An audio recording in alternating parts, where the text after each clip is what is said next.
All right, time for more of our Argonaut Weekly live at Spring Sports Media Day. Rob Walden, along with head men's and women's tennis coach Derrick Racine. Of course, tennis, once again, a lot expected out of them this season. Both the men and the women opened the year in the national top 10 in the Division II ranks. So, Coach, you entered the season coaching two teams that are considered among the 10 best in the nation. That can be a blessing and a curse. I know you've got a lot of talent on the team, but they've got a lot of expectations that they've got to deal with as well. Yeah, exactly. Yeah, we've got a lot of things to live up to. I think our guys are ready. I think the girls are ready. It's always an exciting time when you start the season. You never know how you're going to stack up, how the other teams are, what their lineups are going to be.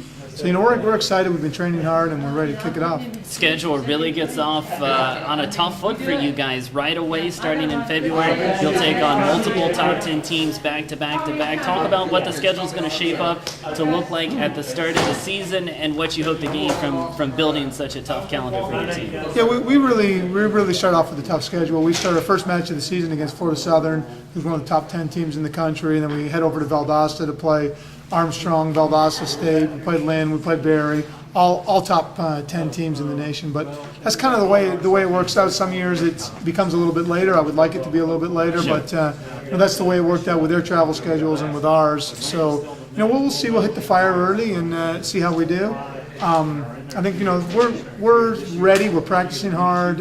We're fortunate that our weather, even though it's cold, sure, we're able to play outdoors, and we're able to put a lot of hours on the practice court. So I think we'll be ready. You're missing Barbara Oliveira this season, All-American from last year. Won't play because of rotator cuff surgery. You still have two other All-Americans on the club and a lot of depth. Talk about that women's roster. Yeah, that's going to definitely hurt us. It's hard to, you can't just step in and take over Barbara's role. She was a real leader on the court, real fighter.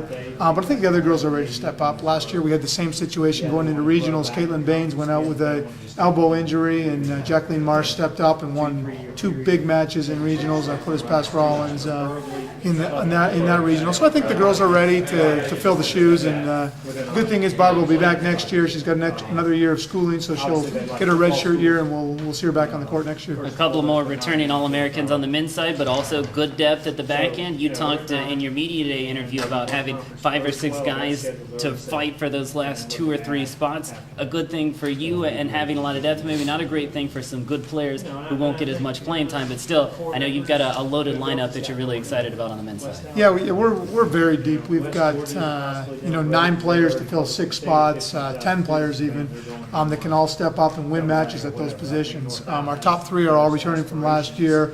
They all had winning records against all the top teams in the nation, so we're excited there. We know we can hold our own at the top.